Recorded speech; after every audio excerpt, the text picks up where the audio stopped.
El que jo us porto avui és aquest menú. És aquest menú, mireu.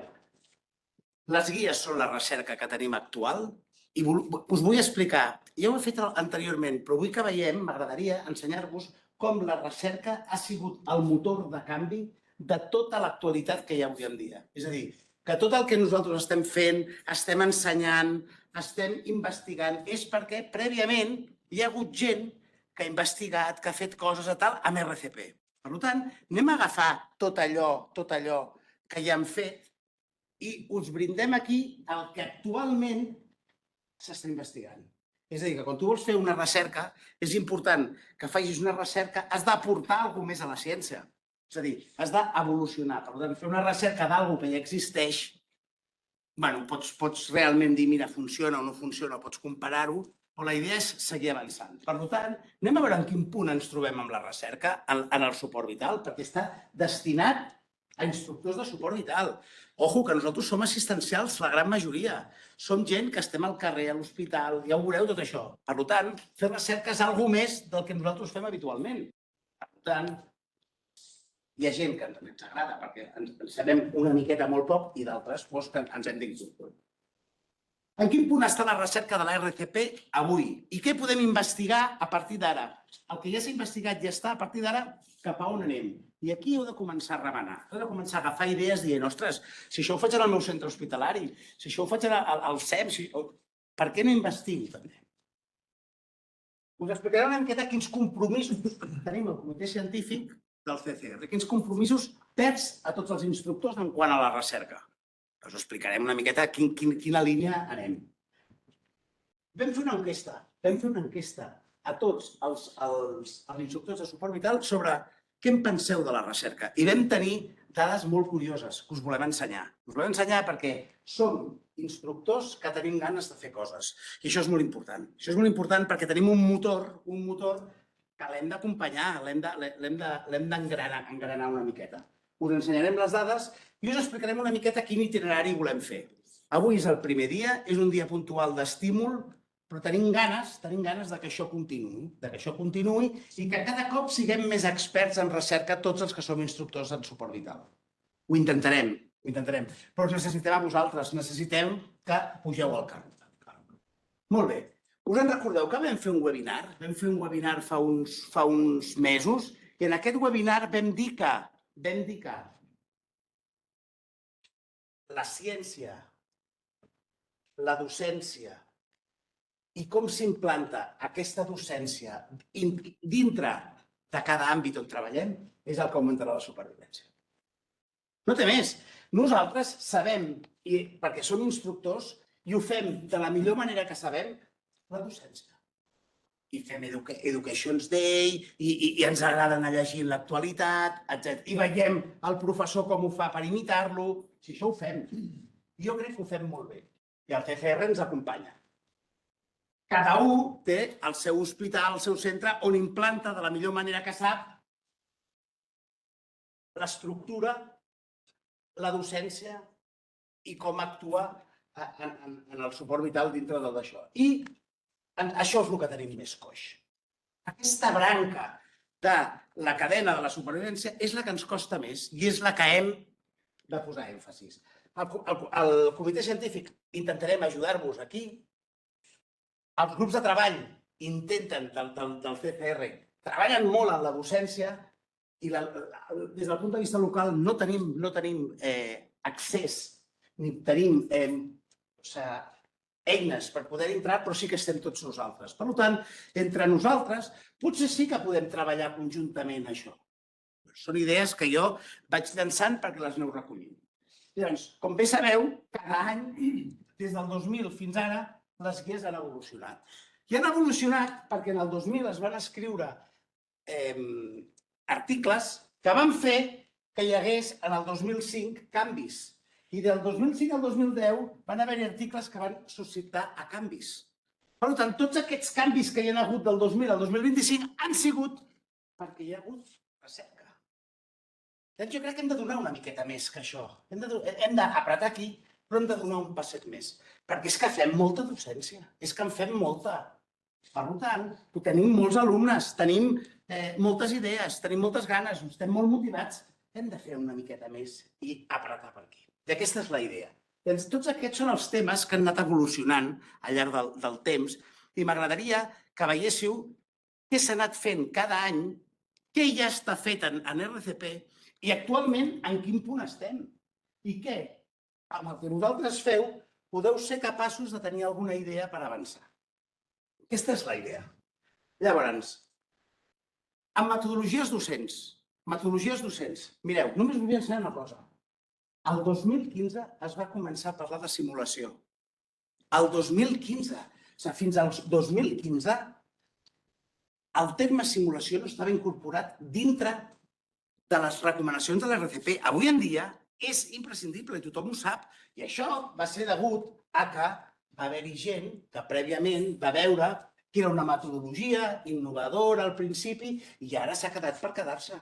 I això ha sigut arrel que hi ha hagut gent que ha investigat. Fins al 2010 no s'incorpora el blended. Avui en dia el Moodle, aquest Moodle que treballem quan donem quan obrim els cursos, és imprescindible. Doncs fixeu-vos, els grups al principi eren grups molt petits. Ara les ràtios són un 3 o 6. Abans eren més grans, perdoneu, eren classes magistrals. Tot això s'ha anat evolucionant perquè s'ha vist quina és la millor manera. I avui en dia, per si ja us comenceu a pensar en cap a on va la recerca a les metodologies, hem de començar a parlar amb gamificacions. Hem de canviar la manera d'ensenyar, que els alumnes aprenguin més i retenguin més al llarg del temps. Gamificació, intel·ligència artificial, va per aquí ara. Si volem fer recerca en suport vital, amb metodologies o el Rapid Circle, que és deliberadament com es fa aquests espais de simulació, que és una cosa molt concreta que si voleu després a l'hora del cafè en parlem.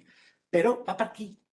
La docència avui en dia va pel Rapid Circle, per la gamificació i per la intel·ligència artificial. Pensin. Llavors, nosaltres hem anat escrivint coses, hem anat incorporant articles per anar fent aquests canvis, perquè no hi ha millora si no fem recerca. No hi ha millora si no fem recerca. Per això estem aquí avui. Per això estem aquí avui, per remenar una miqueta aquesta millora. Molt bé. El debriefing, que és aquest espai de reflexió després d'una simulació que va sortir el 2015, la simulació, doncs el debriefing, ja més estructurat, també es va donar peu en el 2015. Al principi donàvem un feedback. Ei, que això no es fa bé, que això es fa així, que no sé què. Era d'aquesta manera. Vam veure que així, obligant o sent molt instructiu, no funcionava. No funcionava. Que la reflexió anava molt millor. I en aquest punt estem en el debriefing. I ara el que volem fer és començar a aprendre a fer debriefings. El que s'està estudiant actualment és fer reflexions de veritat després d'una aturada real. Això ho diem sempre. No, si t'has de reunir amb l'equip previ i després, un cop l'aturada, has de fer un debriefing. A veure, no s'està fent, no s'ha investigat, s'ha teoritzat, però costa portar-ho a terme. Estem en aquest punt. Per tant, si teniu la possibilitat d'investigar en quin és el debriefing, en fer un debriefing post-aturada, tindreu èxit en la publicació. Estem fent diverses publicacions perquè sabem que no hi ha millora si no fem recerca. I és així, per això estem aquí avui. Per tant, si sou uns motivats de la simulació i del debriefing, aneu pensant una miqueta cap a on van les coses.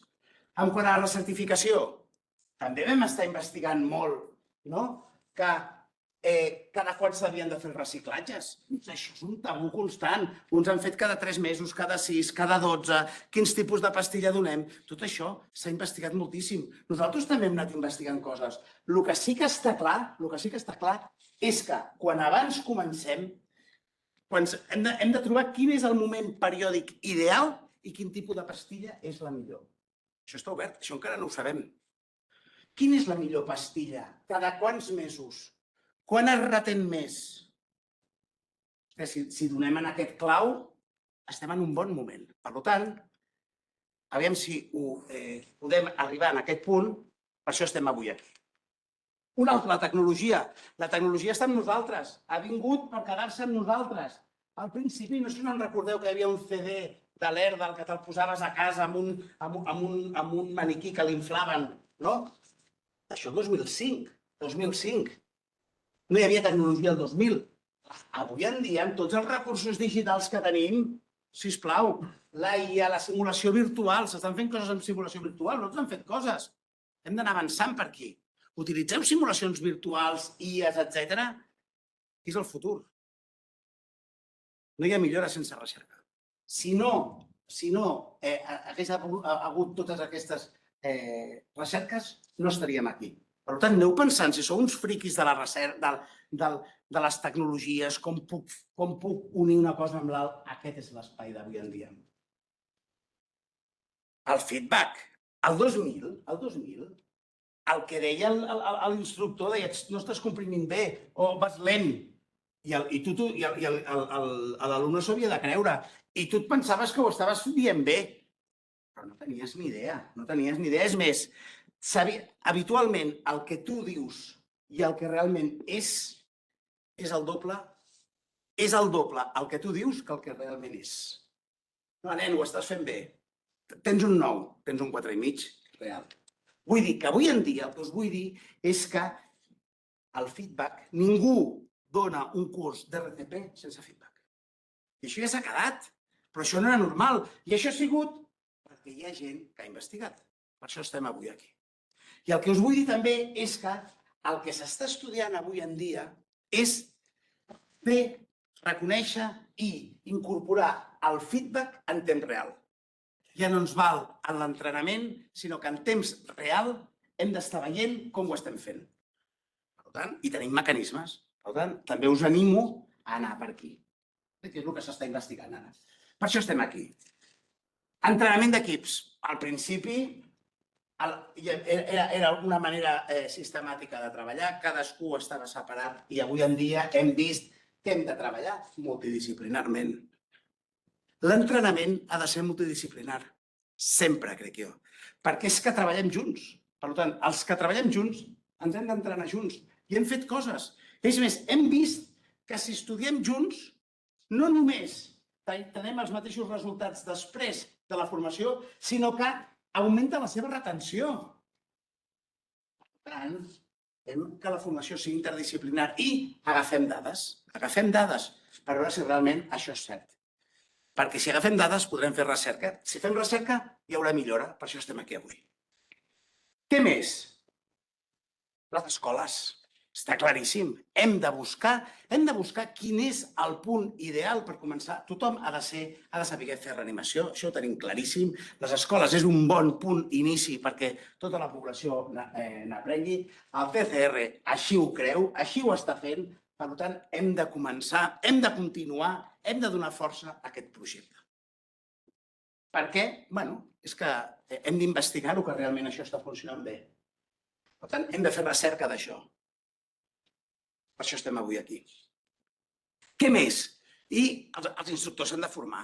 No val un instructor que fa un curs cada 3 anys, un instructor que no està al dia, que no està actualitzat, que no rep formació ell mateix. Tots hem de rebre formació, no ho sabem tot, ens hem d'anar actualitzant.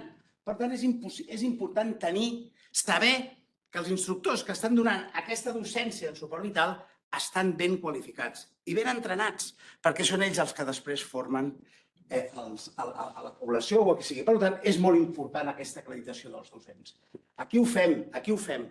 I des del 2015, fixeu-vos, hem format 1.600 instructors, 1.600 de VICs de suport vital bàsic. Però clar, potser hauríem de fer una avaluació de veure com estan aquests, no sé, vull dir que hi ha idees per veure que realment aquests instructors segueixen sent competents. I ho deixo, són idees, perquè no hi ha millora si no hi ha recerca. Hem de fer recerca sobre com tenim l'estat, quin és l'estat dels nostres instructors. Per això estem aquí. Vull dir, si teniu idees que puguin ser bones, seran benvingudes. I hem d'avaluar les competències. L'RC, amb tot el carinyo, diu que hem de mirar la formació al llarg de tot el curs, de manera continuada, aviam si ho fa bé, perquè un examen summatiu al final pot ser molt agressiu o que a ell no li vagi bé en aquell moment. no ho sé, no sé ben bé quina és la millor, però que hem d'avaluar que realment ho està fent bé, jo crec que és vital, perquè és que si no avaluem que ho està fent bé, no tenim dades. I si no tenim dades, no podem fer recerca. I si no fem recerca, no cal que estiguem tots avui aquí. Val? Hi ha coses, hi ha eines, però jo crec que hem de mantenir l'acreditació, hem de fer avaluacions, hem d'utilitzar checklist, i això ho hem d'incorporar en els nostres instructors. Per últim, tothom ha de tenir possibilitat de rebre aquest curs. El suport vital ha de deixar de ser un negoci, 1. I 2, el suport vital, hem d'utilitzar eines educatives que disminueixin costos. Per tant, hem d'anar dirigint a quin és el millor cost, o sigui, el cost més baix, perquè aquest alumne aprengui i retingui amb el temps. Utilitzem tecnologies, però per això estem aquí, per trobar exactament quin és el millor recurs, perquè si no ho fem, no arribarà a tothom. Per tant, anem a investigar sobre quins són les docències menys costoses i que arribin a més gent. Investiguem-ho, perquè si no, no hi ha recerca i per això estem avui aquí. Hem d'investigar. I aquí està la investigació futura. Això són tips perquè aneu veient en quin punt estem, en quin punt ens trobem i com hem d'anar avançant. Hem d'intentar, a partir d'ara, que la investigació sigui multicèntrica. Hem fet molta investigació individual dels nostres col·lectius, de les nostres universitats, del nostre grup d'RCP. Hem d'obrir. La gent no explica com li van les coses en els seus centres, en els seus hospitals. No es publiquen. No es publiquen. Hauríem de fer una xarxa de veure com tots podem contribuir a millorar aquesta formació i augmentar aquesta supervivència. Per tant, necessitem investigacions en molts centres. Per això estem aquí, perquè potser és un bon moment per començar a pensar. Però com faig aquesta investigació? Per on quedo? Hosti, és que no tinc ni idea. No tinc ni idea per on quedo, com comencem a fer tot això. Per on començo? Bé, doncs avui comencem. Comencem avui perquè no hi ha millora sense recerca. Per això estem aquí. Ha quedat clar una miqueta el missatge en què us volia transmetre al principi d'en quin punt estem, on ens trobem? Anem a començar a remenar idees que tinguem i a partir d'aquí anem avançant. Sí? Aquest era el primer punt que us volia traslladar per començar a remenar una miqueta interiorment la recerca. 2. Us vull explicar que des del CCR i el comitè científic, que està el Quique aquí també, que som un grup de 6 i jo 7, que estem portant aquest comitè científic. I estem intentant, doncs, amb aquesta jornada com la d'avui, com la de les guies i tal, fer una mica de xup-xup per estimular-vos a fer recerca. Llavors, vam fer aquelles guies amb el suport de la Marta. Fem una jornada de recerca com la d'avui que anirem fent-ne cada cop més. Avaluem premis i beques. Hi ha hagut premis i beques aquest any. Vull dir que hi ha instructors que investiguen. I després ho veureu aquí, que hi ha instructors que han investigat i han guanyat premis. Per tant, també potenciem aquesta branca. I us proposarem un itinerari de recerca. El proposarem, a veure què en penseu. Quines idees teniu? Però no són idees només nostres, necessitem que les compartiu amb nosaltres. I tenim diversos compromisos, diverses dades que m'agradaria que us guardéssiu. Farem un altre webinar, una segona jornada de recerca al 2026, que la traurem d'aquí avui, una miqueta, i una altra farem un segon webinar, com el que vam fer l'any passat, el farem aquest any i el farem a les Terres de l'Ebre. Perquè us vagi sortint. Vull dir que estem actius. I ara, amb en Pau, que no està aquí, que és un company que hem incorporat en comunicacions, ajuda a fer aquestes difusions. Molt bé. I per últim vam fer una enquesta que parlava de les necessitats dels instructors en fer recerca. I mireu, vam tenir aquests resultats que us vull ensenyar avui. Fixeu-vos, dels 1.600 instructors que som, 110 van participar a l'enquesta. I com a dades generals, dels instructors que tenim infermers, metges, tècnics i tenim d'altres, un 15%. I per edat doncs tenim, els instructors que tenim majoritàriament tenen més de 40 anys. Aquesta és la fotografia dels que van contestar l'enquesta. El 95% estan en actiu, 32% treballant en hospital i el 26% en emergències extrahospitalàries. Experiència docent, majoria són amb suport vital bàsic. Hi ha alguns bastants d'ESVI, ESVA, pediàtric, però tenen experiència de 10 a 15 anys. I fan de 5 a 10 formacions l'any. No està malament. Experiència prèvia a la investigació. Fixeu-vos, tothom en té, tothom ha fet, la majoria de vosaltres ha fet algun curs de recerca. El 59% han investigat alguna cosa, no? O han sigut coinvestigadors, IPs... És a dir, que es van fent cosetes, però no arriben aquí. Ho heu d'explicar.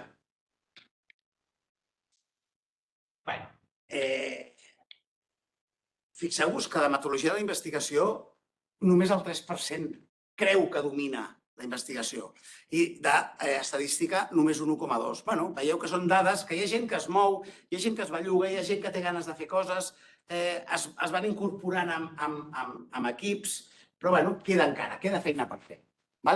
Estan motivats? Doncs mira, el 75% esteu motivats en fer recerca. Creieu que és útil i tenen ganes d'aportar idees. I això ens va revifar la idea d'estar avui aquí, perquè hi ha ganes de fer coses, hi ha idees. Anem a transmetre i a compartir aquestes idees, d'acord? I estan disposats a donar el temps lliure, perquè la recerca no es remunera. I això també és una cosa que hem de tenir en compte, per això costa tant de fer. I les barreres màximes són, fixeu-vos, manca de coneixements d'estadística, no saben per on començar i no tenen suport. Per tant, des del CCR també volem donar-vos aquest suport per poder fer recerca. I les necessitats són d'anàlisis, de coordinacions, assessoria, mentoria, que això també ho volem fer. Estem començant per aquí. Tenim aquesta fotografia i estem començant per aquí per ajudar-vos a tots vosaltres a fer recerca. I quin és el format que més preferiu? En línia. I nosaltres la fem presencial. És que la primera ens agradava fer-la presencial, veure com esteu, com s'olorava. Potser canviem el format. Potser més endavant la segona d'això de recerca és en format... No sé, ho hem d'acabar de veure, però pot ser una alternativa. I per últim, hi ha diferents interessos. I aquestes van ser algunes idees que van sorgir. Per exemple, interès de la qualitat de RCP, perquè aneu bellugant, noves metodologies docents, simulació clínica, suport vital pediàtric, habilitats no tècniques. És que la gent té idees i té ganes de fer coses. Doncs aquests són els temes que ja estan i que estan sobre la taula, d'acord? Per tant, a què esteu capaços? Què estaven capaços de fer? Doncs mira, a coordinar un estudi. Hi havia gent que té ganes d'embrancar-se, de coordinar estudis, de recollir dades, de donar idees, de participar en anàlisis de dades. Per tant, som un grup potent que tenim ganes de fer coses. I sobretot el que necessiten és ajuda a la coordinació. Per tant, creiem que hi ha interès en la investigació, la gent vol formació, per això estem avui aquí i comencem amb la primera jornada, necessita assessoria, necessita ser acompanyat, i això ho intentarem donar. Intentarem acompanyar-vos a fer recerca, no deixar-vos sol, perquè al principi és dur. Formats digitals, intentarem fer-ho online, ja ho parlarem, i tenen ganes de començar a coordinar estudis locals. Aquesta és una miqueta la idea, començarem a assessorar, aquest és el meu correu per si us envien, teniu alguna idea, i aquests són els missatges que us tenim.